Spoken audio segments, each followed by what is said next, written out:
Fala pessoal, tudo na paz? Irmão Alex aqui para dar continuidade nos estudos bíblicos, que o Eterno possa estar nos abençoando grandemente. Pessoal, estamos aqui com o livro O Cristianismo através do século, uma história da Igreja Cristã. É um livro de história, que traz a história do cristianismo,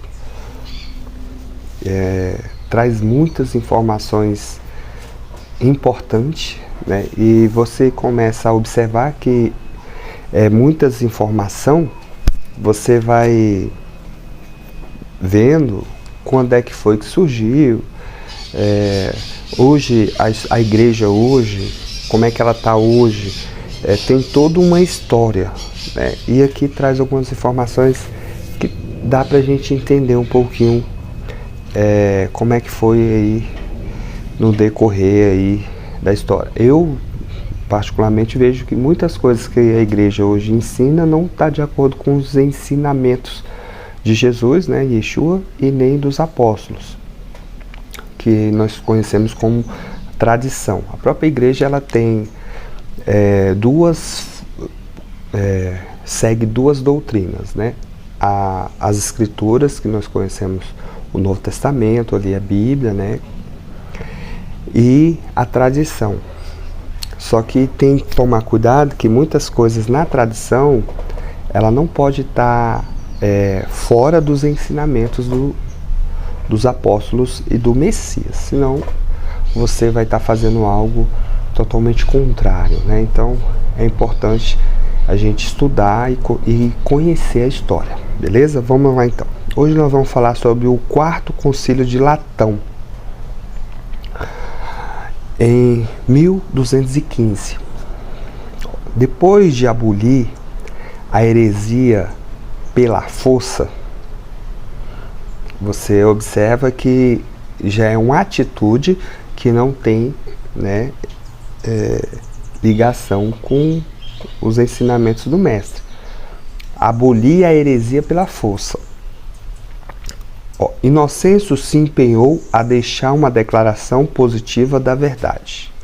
Para tal, convocou um concílio geral em Roma. Esse concílio, conhecido como Quarto Concílio de Latrão, exigiu uma confissão anual de todos os leigos diante de um sacerdote. Você vê que é uma doutrina,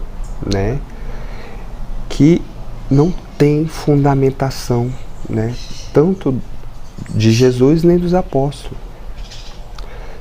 Os leigos tinham que fazer uma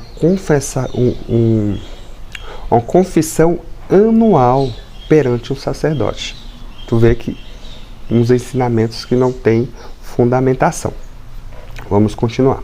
A declaração do dogma da transubstanciação, que todos os membros da igreja romana tinham de aceitar como doutrina autêntica, desde que, então, foi a decisão mais importante, sim, para eles lá, Era o ensino de que a substância do pão e a do vinho se transformava no corpo e no sangue reais de Cristo após a palavra de consagração do sacerdote. Tu vê que isso aqui é uma doutrina que foi criada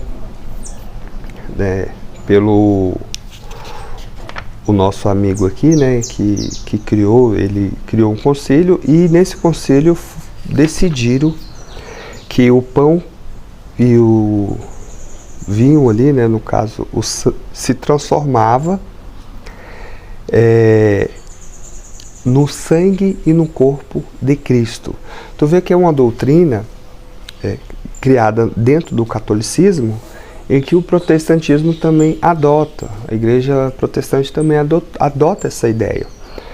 Que eu lembro que eu tinha um pastor, ele era da Assembleia, e ele falava, depois que a gente orar aqui, o pão verdadeiramente se transforma no corpo de Cristo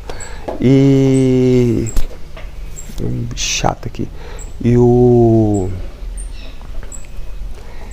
vinho transforma no sangue de Cristo.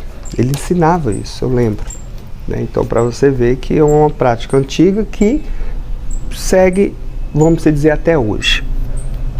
As formas circunstanciais ou extremas dos elementos continuavam dando aos sentidos a aparência de pão e vinho, mas a mudança metafísica já ocorreu nas substâncias, de modo a tornar o pão e o vinho sangue e corpo de Cristo. Desse modo, o sacerdote celebrava um sacrifício sempre que dirigia uma missa. Então, realmente, todas as vezes que tem a missa, tem realmente essa celebração do sacrifício, né, que é a hórtia. Não é de surpreender que os homens da Idade Média temiam os clérigos como homens que tinham poder para dar ou retirar os sacramentos doadores da vida, né? Então, tu vê, pessoal, que o pessoal tinha medo ali dos clérigos, né? Que eles eram homens que tinham poder, né? Então, você observa que é uma doutrina não tem embasamento bíblico, né? Você não vê os apóstolos fazendo isso, né? Pegando um vinho, pegando pão e orando e falando que ali se transformou no sangue, no corpo de Cristo. Então, isso é uma doutrina, é importante a gente destacar, é uma doutrina e um ensinamento que veio posterior, né? Aqui no concílio, em 1215, né?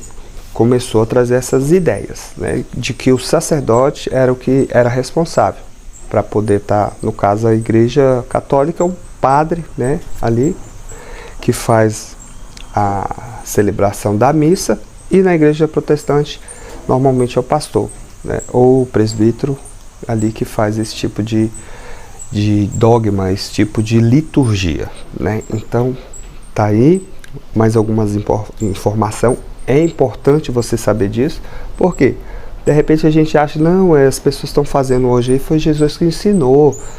Não tem nenhum tipo de ligação com o que Jesus ensinou. Aquilo que Jesus participou ali com os seus discípulos, ali é a Páscoa, né? Ali não é uma celebração que eles têm que estar, os discípulos tinham que fazer isso todas as vezes que se reuniam, não, né? Então você observa que são ensinamentos semelhantes, né? Mas não tem nenhum tipo de ligação. Então, o que Jesus participou com seus discípulos era a Páscoa que os judeus celebram até os dias de hoje, né? E o que foi constituído aqui em 1215, né, aqui no concílio, não tem nada a ver, beleza? Então é importante você compreender isso, né, porque tem vezes você vê que a igreja ela tinha tanto poder que ela excomungava as pessoas, expulsava as pessoas. As pessoas não estavam de acordo com os ensinamentos da igreja, era expulso. Né? Então você vê que é outra doutrina e ensinamento que não tem nada a ver, né? Mesmo que se a pessoa está falando algo, olha, mas no Novo Testamento ali os apóstolos não faziam dessa forma, mas a tradição ela tinha um poder muito grande dentro da igreja. Tem um poder até hoje. Você vê que muitas coisas que foram feitas lá atrás, né, hoje continuam fazendo, sem exceção. Né? Todos os concílios, todos que foram decididos nos concílios, até hoje a igreja obedece duramente, beleza? Então tá aí mais uma informação, que o Eterno possa estar nos abençoando, e um abraço do irmão Alex.